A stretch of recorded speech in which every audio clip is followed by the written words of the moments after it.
Salut à toutes. Nous sommes très heureux de vous accueillir cet après-midi, en même temps que d'accueillir Jean-Pierre Denis, qui est donc psychanalyste et qui va nous présenter un film de Claude Gérard Miller Gérard Miller. Voilà, je confonds et avec le Anaïs cinéaste. Feuillette. Et Anaïs Feuillette, donc sur le désir. Il s'agit d'un diptyque, puisque nous avons vu l'année dernière le film Désir féminin, hein.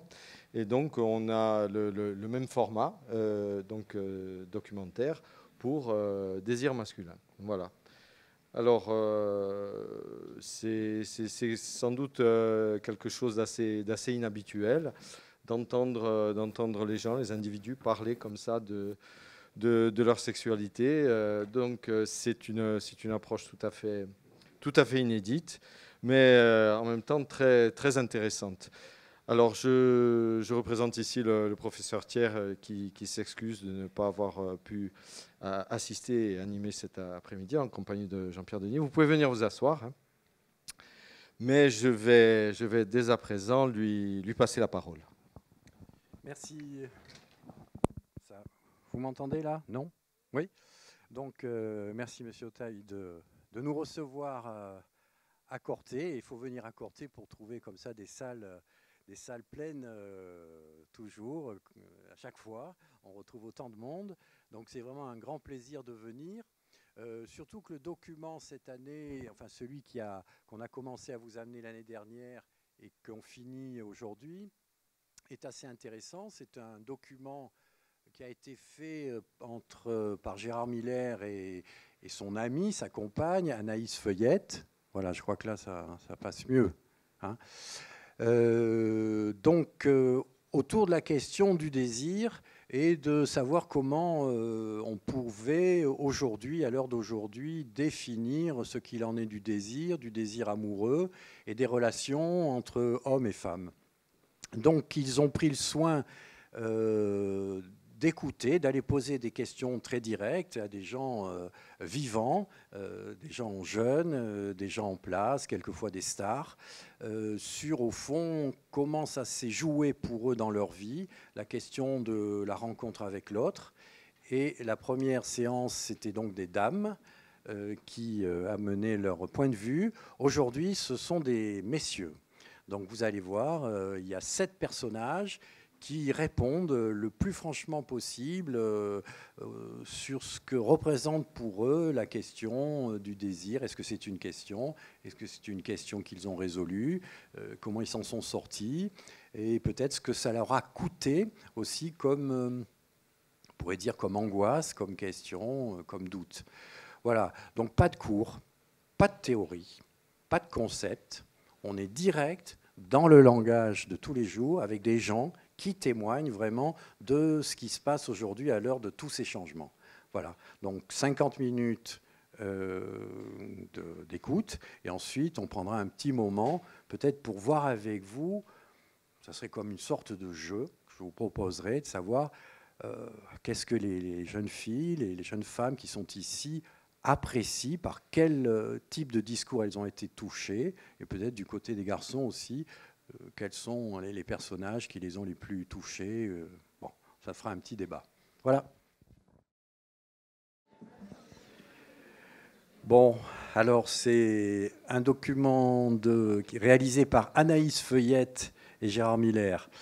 Je ne sais pas si vous êtes comme moi, mais moi, chaque fois que je regarde les documents faits par Gérard Miller en particulier, je suis vraiment touché par l'intelligence et je dirais, la facilité avec laquelle il aborde des questions très difficiles. Bon, alors j'aimerais qu'on essaye de garder la même légèreté. On ne va pas faire court, on va pas parler comme ça on ne va pas rentrer dans les détails théoriques de la psychanalyse. Et peut-être, je m'étais dit, ce qui pourrait être sympa pour les quelques minutes où on est ensemble, c'est qu'au fond, peut-être que des jeunes filles, des jeunes femmes nous disent, au fond, par quel homme, par quel discours elles ont été le plus touchées ou elles sont le plus en accord, qu'elles ont trouvé le plus sympathique, le plus riche. Bon, il y a Cobert, bien sûr, le consommateur des lieux particuliers. Il y a le philosophe, Enthoven. Il y a celui que tu appelles Ken. Oui, le beau jeune homme. C'est Jonathan ou Denis? Voilà, il y a Manuel. Donc il y a au fond ces deux ou trois. Oui, voilà, il y a celui qui est très sensible, qui met 2 ans pour récupérer après une histoire d'amour. Et il y a ces 2 garçons qui souhaitent, eux, ne pas s'engager. Il y en a un qui dit qu'il met le frein le plus possible. Voilà. Quand j'ai vu ce film, ce qui m'a touchée, c'est l'entrée en matière que fait le comédien Philippe Cobert, en livrant quand même combien avait été difficile pour lui son entrée en adolescence. Je ne sais pas si vous vous souvenez, mais au moment où il en parle, il parle d'un passage par le désespoir.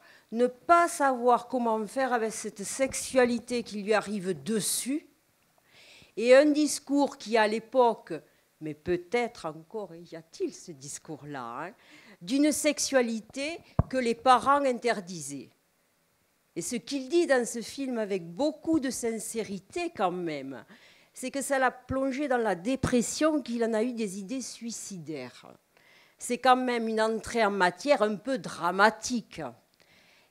Et ce qui est touchant, il me semble, je ne sais pas, vous allez me dire, c'est qu'après, il trouve une solution particulière, mais du côté de la vie. Il a ses choix, on peut les partager ou ne pas les partager, mais toujours est-il qu'il est vivant. Dans son art, je ne sais pas si certains ont eu la chance de le voir jouer, mais vous en avez vu des extraits, et puis dans ce qu'il dit de sa vie, voilà, c'est pour lancer. Moi, Cobert m'a touchée. Je dirais un mot, non, j'en parlais avec mon ami tout à l'heure, Monsieur Ottavi. Non, je disais que bon, moi j'ai apprécié, et puis je serais incapable de dire celui qui m'a le plus séduite, parce que tous les cas sont différents, tous les cas sont intéressants, tous les cas sont excitants. Et simplement, je disais que bon, c'est vrai que c'est tourné en France, avec bon, c'est une certaine culture. Tous ces gens-là ont eu une éducation particulière, différente aussi. Mais bon, c'est vrai, il n'y a pas d'étrangers, là, il n'y a pas de gens de cultures différentes. On aurait eu aussi des points de vue différents, des approches différentes de la sexualité. Voilà, voilà, c'est tout ce que je voulais dire. Je voulais changer ma question, ma question était toute autre et risquait d'être incohérente par rapport au thème, le désir masculin. Mais je voulais poser une question, que vient faire Freud, qui était, semble-t-il, un pessimiste, dans son opinion sur l'amour ou le désir, puisque c'était un pessimiste en quelque sorte, est-ce qu'il croyait vraiment à l'amour? Alors là, on peut répondre assez facilement. À partir de ce binaire-là qui est mis en avant dans le film entre l'amour et la sexualité, ce qu'ils appellent le désir. Donc le désir qui est plutôt approché sur son versant sexuel, et puis l'amour.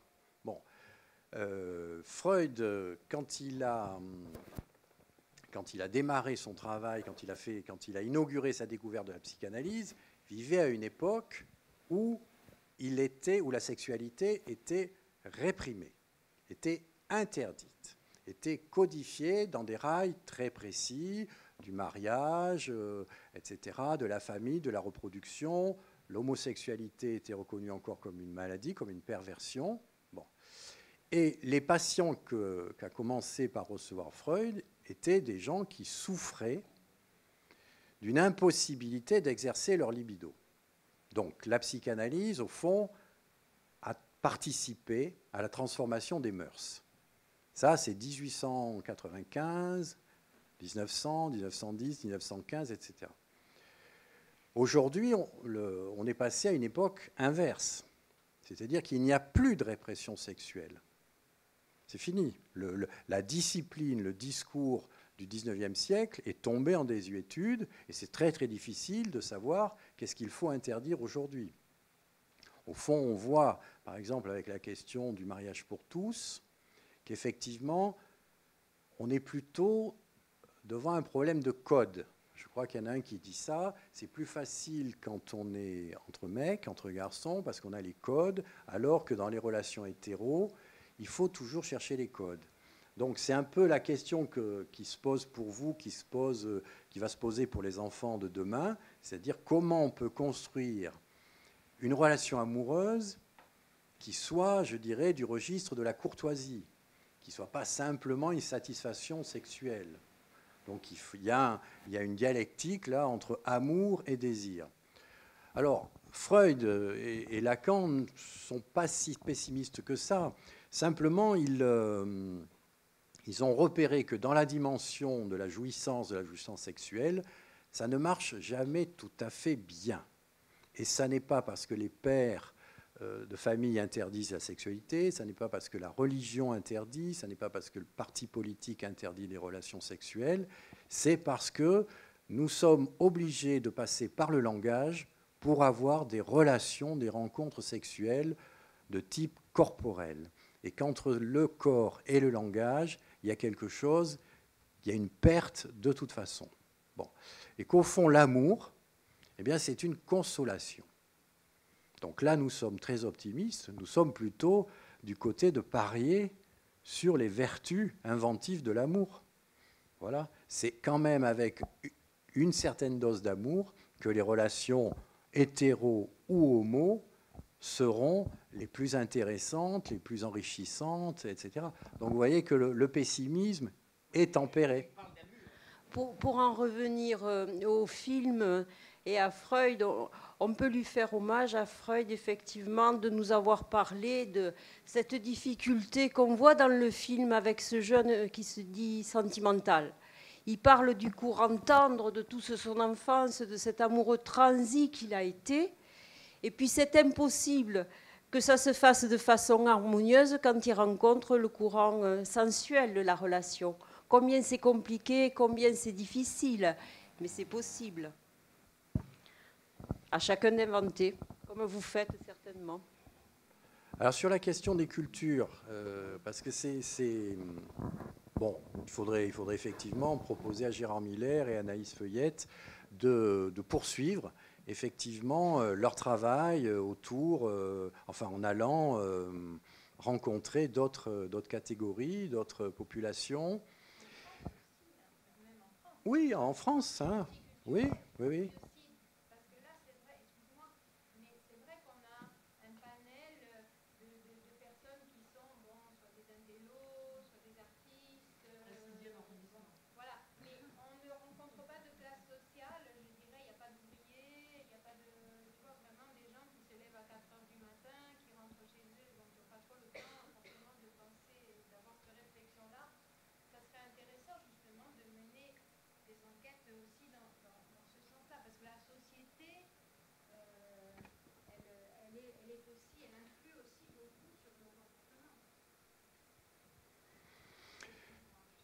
Non, mais c'est une autre enquête. C'est-à-dire que là, on s'ouvre à une série de problèmes qu'il faut déplier au cas par cas, selon effectivement le statut, on va dire, social des gens, les positions religieuses, les positions éthiques. Et là, je pense qu'effectivement, Feuillette et Miller n'avaient pas envie de se lancer là-dedans parce qu'en 50 minutes, on ne peut pas traiter ça sauf à laisser des malentendus traîner. Maintenant, pour positiver leur approche, je dirais qu'ils sont allés voir au fond des gens assez cultivés. Et je dirais que c'est plutôt dans le bon sens, c'est-à-dire que comment dire, la relation sexuelle peut se passer de mots, peut se faire tout à fait dans le silence, dans une pauvreté d'échanges symboliques. Vraiment, c'est rien de plus simple. Or, ce que nous défendons, nous, plutôt dans une démocratie, c'est, au fond, le temps qu'il faut pour se cultiver, et que les sentiments, c'est un langage, que ça s'apprend, et que c'est pour ça qu'il faut lire des auteurs, il faut lire des poètes, il faut chanter, écouter les chanteuses, etc. Parce qu'effectivement, le discours, l'amour, c'est un discours. Et que ces gens-là sont effectivement des gens qui sont pris dans le discours. C'est leur vie. Ce sont des écrivains, ce sont des acteurs, ce sont des réalisateurs, c'est-à-dire qu'ils sont dans un bain de mots, de langage, et c'est pour ça que c'est si facile de les écouter, c'est-à-dire qu'ils ont les mots à disposition.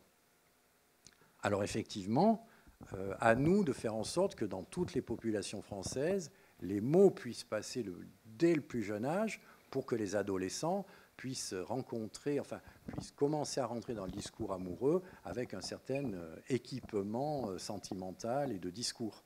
Parce que s'il n'y a pas de discours, eh bien, c'est la pornographie qui l'emporte, mais la pornographie, c'est une jouissance solitaire. Voilà, pour aller un peu... Oui. À force de justement vouloir se restreindre sur les sentiments et de se freiner, dont ils parlent tous, ces hommes, et etc., pour accéder à cette pseudo-liberté du désir, on ne se freine pas plutôt qu'autre chose? Parce que justement, ils en parlent tous, ils sont enfermés, ils ne veulent pas s'attacher, etc. Je trouve qu'on a encore moins de liberté qu'avant.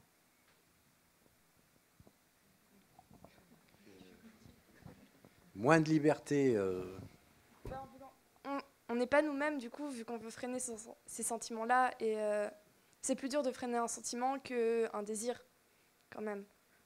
Vu qu'un sentiment nous habite réellement, un désir, en général, c'est passager. Donc, vous ne choisissez pas les jeunes gens, là, qui ont dit « je freine, c'est des relations très courtes, je ne m'engage pas ». Non, je suis d'accord avec eux, parce que du coup, à force qu'il y ait beaucoup de gens qui choisissent ce mode de vie-là, on est tous obligés de s'adapter à ça, parce qu'on s'attacherait à des gens qui ne veulent pas s'attacher, justement, et c'est plus souffrir qu'autre chose. Du coup, nous aussi, on réfrène nos sentiments, et tout le monde vit dans ce non-sentiment, et c'est un peu pénible à la longue. Donc voilà, c'est pénible. Vous avez plutôt envie de rencontrer un garçon qui serait prêt à s'engager. Je ne dis pas maintenant. Hein.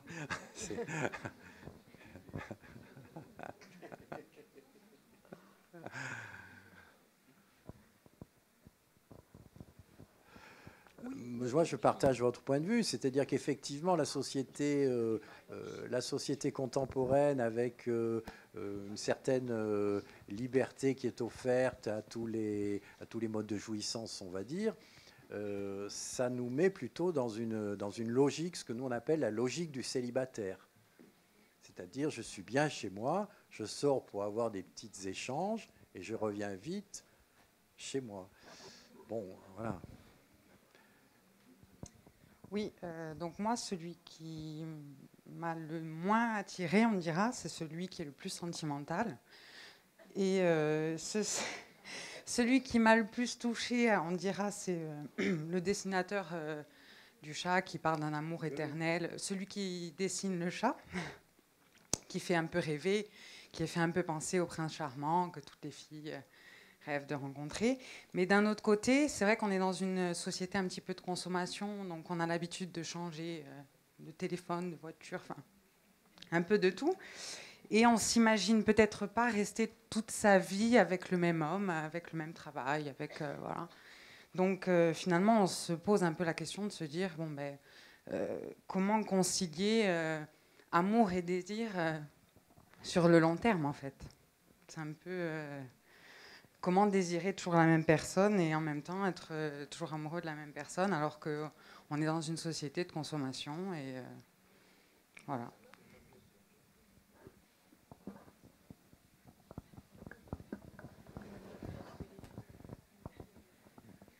Je ne vais pas vous répondre.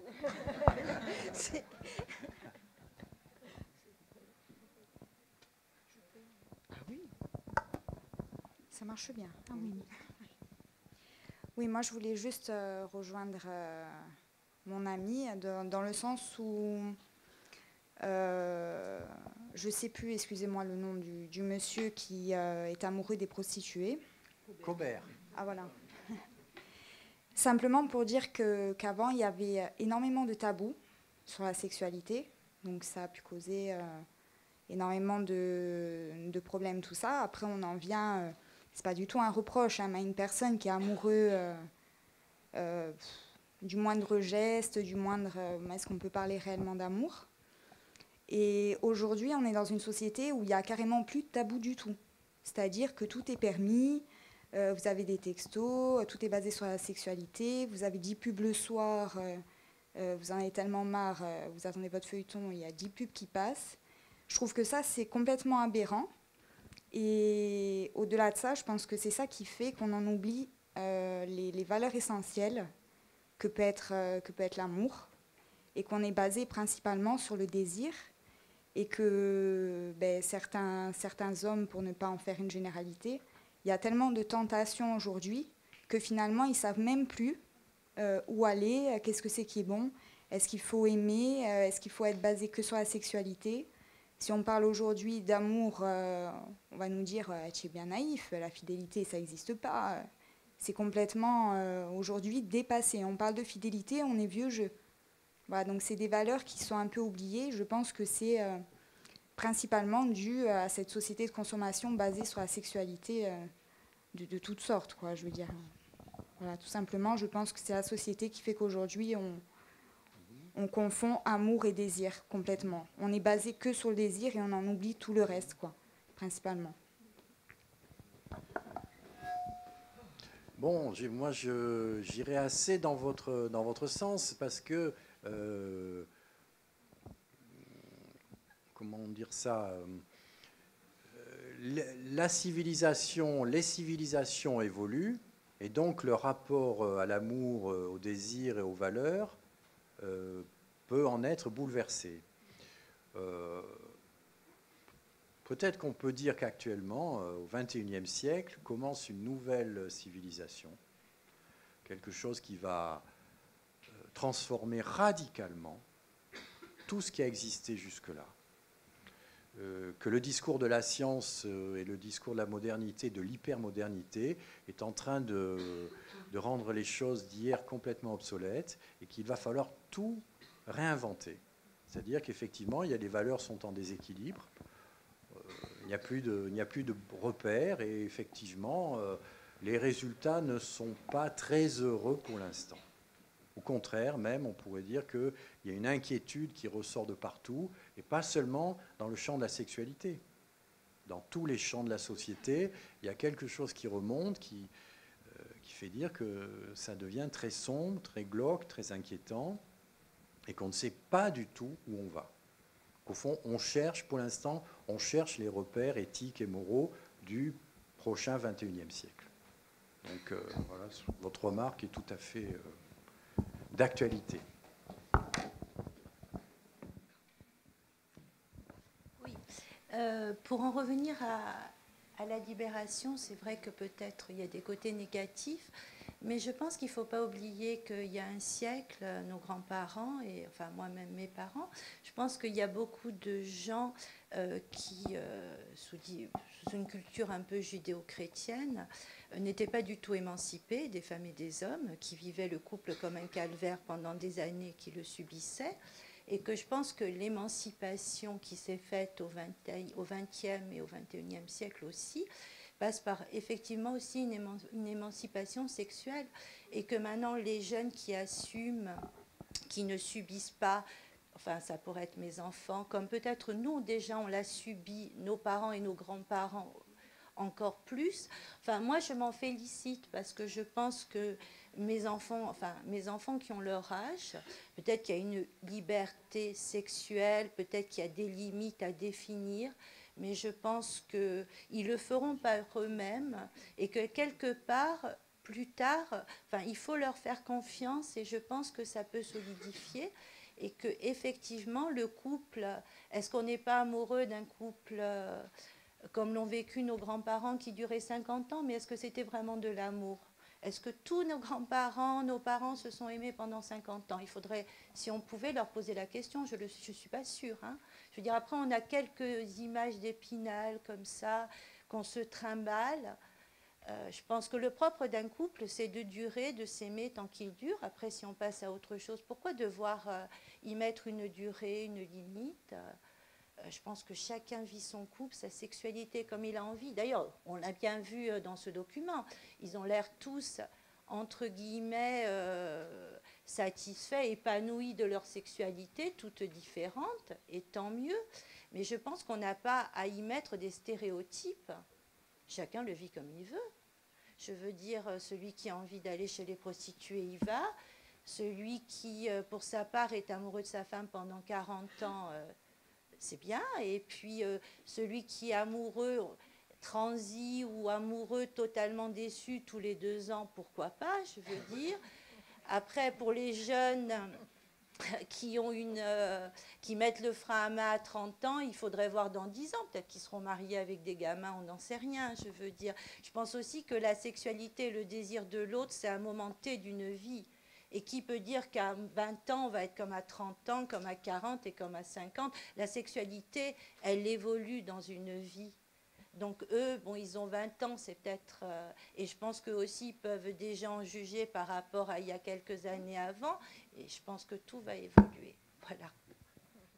Alors, pour aller encore plus loin, dans votre sens, c'est peut-être encore plus loin, moi je dirais que ce qu'on a entendu là, cet après-midi, c'est pas tellement le discours des bobos, c'est du classique. Simplement, c'est dans ces quartiers-là, c'est dans cette tranche de population que ça se dit le plus simplement. Donc voilà, c'est pour ça que le documentaire est enseignant, parce qu'on n'a pas l'habitude d'entendre des choses aussi bien dites. Bon, mais c'est très classique. C'est votre vie, c'est notre vie, c'est partout. Bon, voilà, simplement, c'est difficile de le dire. Bon. L'enjeu, il n'est pas là. Ça, c'est installé, c'est en place. C'est comme ça. L'enjeu, il est plutôt autour des questions qui ont surgi au début de l'année, avec la question du mariage pour tous, c'est-à-dire, au fond, les questions qui se posent à partir du moment où on ne se réfère plus au modèle de la nature. Un homme, une femme, un papa et une maman, ça donne des enfants. Pourquoi ? Parce que c'est naturel, c'est la nature. Or, nous sommes devant un challenge qui, au fond, annonce que tout ça va être repris d'une autre façon, va être transformé, et que les possibilités, je dirais, d'accouplement, d'enfantement, d'adoption, etc., ne se référeront peut-être plus à la nature, au modèle aristotélicien, etc. Et là, on voit que ça étouffe un peu une certaine catégorie de gens, ça fait monter, ça fait descendre plutôt les gens dans la rue, parce qu'il y a une sorte de panique et d'angoisse, c'est-à-dire qu'on touchait au modèle de la nature. Voilà. Je serais plutôt, je dirais plutôt, les questions de demain sont plutôt du côté de ce côté-là, du côté de ce qui peut se faire grâce au laboratoire, comment une génération nouvelle peut se créer sans passer par la relation hétérosexuelle, sans un papa et une maman. Donc au fond, ça, on le laisse comme une possibilité parmi d'autres. Voilà. Il est là. Non, mais c'est pas tellement par rapport à la relation, c'est plutôt par rapport au papa et à la maman, parce que bon, des civilisations où l'homosexualité était complètement autorisée, il y en a eu, il y en a où c'est, disons, peut-être pas autorisé officiellement, mais autorisé, voilà. Hein. Mais c'est vraiment cette relation papa-maman-enfant, quoi, plus que bon, parce que pour les homosexuels, c'est plus naturel pour eux d'aller vers quelqu'un du même sexe, que voilà, ça serait se trahir et ça serait aller à l'encontre de leur nature, que voilà.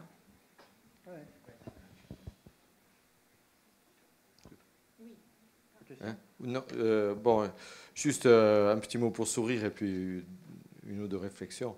Bon, en regardant ce film, je m'aperçois que j'ai toujours vécu une contradiction intime. Hein. C'est-à-dire que j'ai toujours rêvé d'être responsable de communication, mais j'ai toujours été pour l'éloge de la lenteur.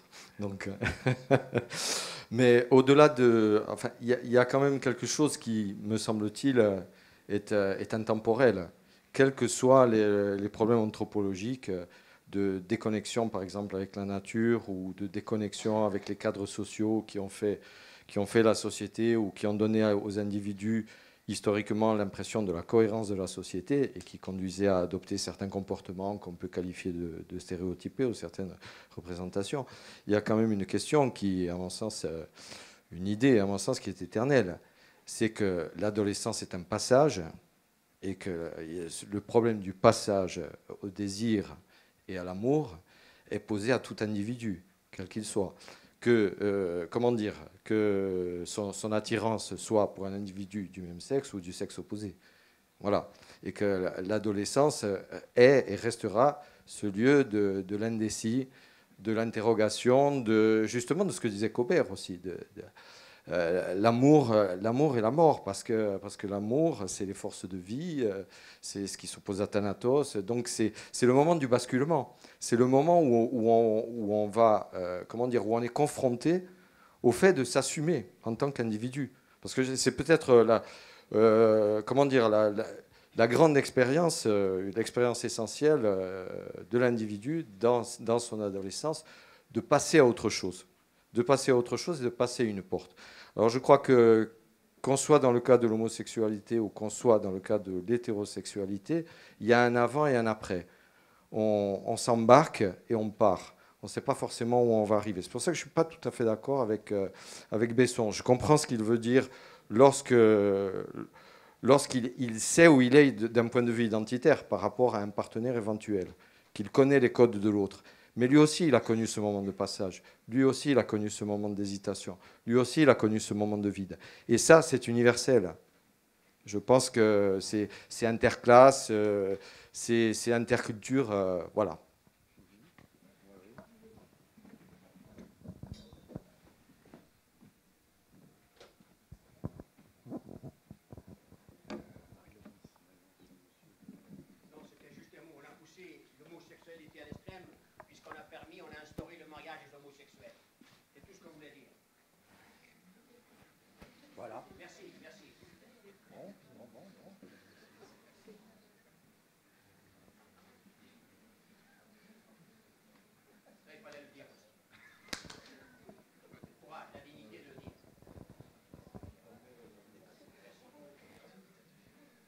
Bon, est-ce que quelqu'un voudrait intervenir? On s'en tient là, on reste dans la légèreté, au fond, voilà.